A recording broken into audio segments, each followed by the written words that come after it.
Hello everyone. I'm going to make this video from a well-lit room. Just because the book we're going to be talking about is so dark. I think we need a little bit of brightness after I was done reading it. But it's also very, very good, and you do not want to miss out on it. And as always, before we start, I want to mention that I have books available at the link in the description. I have 5 books. You can go ahead and peruse those if you want. And there's also a pre-order link down below for Ooze, Little Bursts of Body Horror, where my story, called Got You Too, will be included along with 19 other stories about ooey gooey body horror. That's coming out on March 1st, so there's not a lot of time left. Be sure you pre-order it at the link in the description. All right, let's get on with the video. All right. So, the book we're going to be talking about today is the new one from Christy Aldridge, and it's called The Breaking of Mona Hill. In case you don't know, I'm a big fan of Christy. I reviewed her anthology sometime last year. You can check it out in my videos down below. And I knew she was a fantastic short-form horror writer.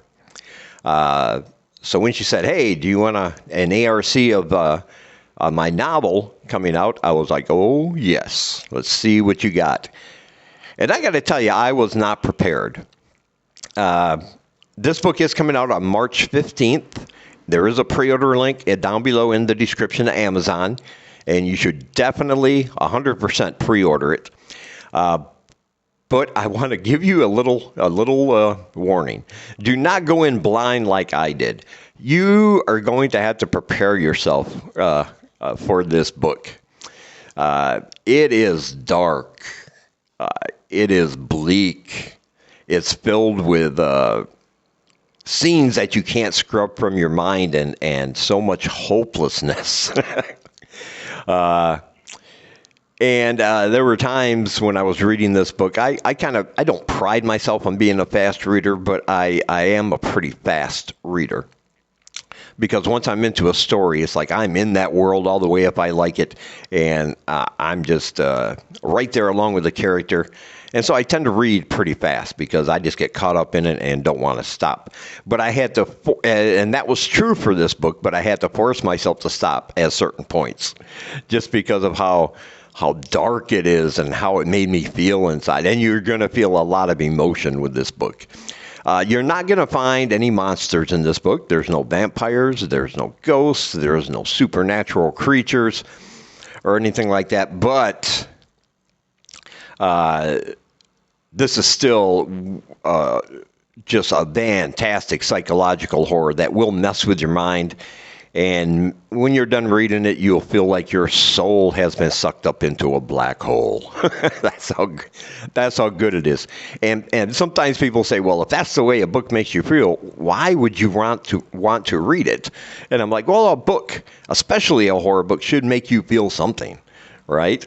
And when you can take a book that has no elements of anything supernatural or anything like that, and you can elicit a feeling like I had when I was reading this book, that is the best compliment I can give to an author. And yes, this book made me feel a lot of things. Maybe none of them good, but then again, in horror, that's not necessarily what you're looking for, right? And as far as trigger warnings go, yeah, put them all in this book, because it starts out, and our Mona Hill is our main protagonist, of course, and she is a 15-year-old girl in a small town in the middle of the Bible Belt. And it starts out with her at a clinic wanting to get an abortion.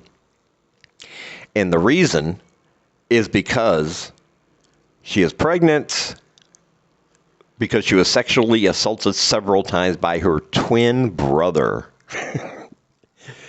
That's the tone this book starts with. And it doesn't get any better from there. So you know that you are dealing with some very, very twisted, evil, messed up people. And, you know, her whole family and her whole everybody she's surrounded with, it seems like they're against her, or at least that's the feeling she has as we hear from her thoughts. And because they're in the Bible Belt, of course, her family is very, very religious.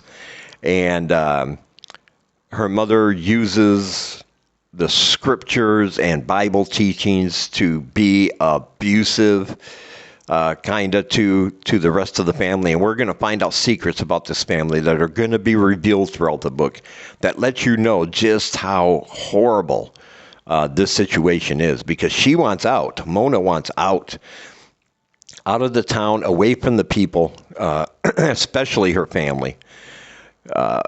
But she has no friends. She has no chance of escaping by herself. Her brother, the one that assaulted her and that got her pregnant, he believes because they're twins, they were meant to be together in a romantic, sexual way. And so, as far as he is concerned, she belongs to him. And he is a real evil dude. He is a real bad dude. And he does everything within his power to manipulate people, to get them to think that if she speaks out, that he can manipulate them to think that she is the one to blame, that there is something wrong with her, that of course he wouldn't do anything like that. You know, he's one of those. He's narcissistic. He's manipulating. And he has no moral line. There's no line he will not cross to get his way. And she is the brunt of all of his sick, twisted desires. Her parents are no better. She also has a younger brother, and the family has kind of taken in a child that was left at their doorstep. But all of them add up to make her feel like less than a person, because she grew up in an environment where women are subjugated to men. Women are not supposed to speak. They're supposed to do whatever the man says and not have a thought of their own. And of course, being in the Bible Belt, getting an abortion is like the biggest sin you could have. You know, you're killing one of God's creatures and one of God's babies and all that good stuff. And so she has to do this at the beginning of the book with stealth and to make sure nobody finds out. But if they do, it will not go well for her. She is actually in fear of her life from her family. And she does have a boyfriend, and he does have a job. But even she admits in this book, he's probably with her because she's available and she said yes. But she'll admit she's with him simply because she doesn't think it's love. It's not a real connection with him. But she thinks maybe he's her way out of this town and away from her family. But that is not going to end well either. But the main themes about this book are religion, and how it can be used as a weapon against certain people that don't share the same beliefs, how twisted and messed up a family can be, and hopelessness. A lot of hopelessness, because out of all the characters I've read that are in situations, this one I really wanted to see her escape. I was rooting for her the whole way through the book. I wanted her to be able to get out of there. And this author gives us certain situations where it looks like it's finally going to happen, that things are going to finally work out in her favor, and she's going to be able to get away and get out. Yeah, but Christy is like, nope, we're not having none of that happy ending crap here, not in my book. Because all those hopes that you feel for this character, and you think, oh, it's finally going to happen, she's going to get her comeuppance, all of a sudden the author drags that away in the most horrible, brutal ways. And you'll read about all that. I mean, I wish there were some things I could tell you, some certain scenes in this book, but I really don't want to give anything away. It is a pre-order. But there are scenes in here that are just going to elicit the most negative feelings for you as you're sympathetic toward this main character. But some of these other characters you are absolutely going to hate. I mean, and that's a great thing when an author can do that with a character, somebody I've never met. But it feels Well, because we never met these characters. They're characters, but they feel so real. And that's the thing about this book is that what makes it horrific and what makes it so tense and what makes it so emotionally draining is that you could see a story like this being ripped right from the headlines.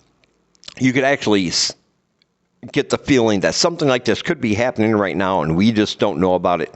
But any day there could just be headlines all over the 24-hour news about this horrible thing that happened to a girl down somewhere in the Bible Belt because she wanted to get an abortion. And that makes it so realistic that so close to what we know about real life that for me it just made it oh my God. This one was hard to read. Not that it wasn't good. It was really good. It was great. The author's pacing, the way she wrote it, with the way that we hear Mona's thoughts as she's going through all these things was fantastic and engaging. But when I mean it's hard to read, what I meant was because of the emotional impact it had, I had to stop myself. I had to stop reading at certain points just to let my mind relax a little bit and get my blood pressure down when certain things happen. Because like I said, it feels so realistic. And if you read about something like this in real life, you would have a real hatred toward some of these characters and some of these people that would do things like this to a 15-year-old girl. So yeah, I highly recommend this book. Like I said, it's coming out on March 15th. There is a pre-order link in the description, and you should definitely pre-order this one. Oh man, you don't want to miss out on it. And as always, I want to say thank you for taking some of your time and spending it here with me. I really appreciate you guys watching. And until we meet again, keep reading spooky, my friends.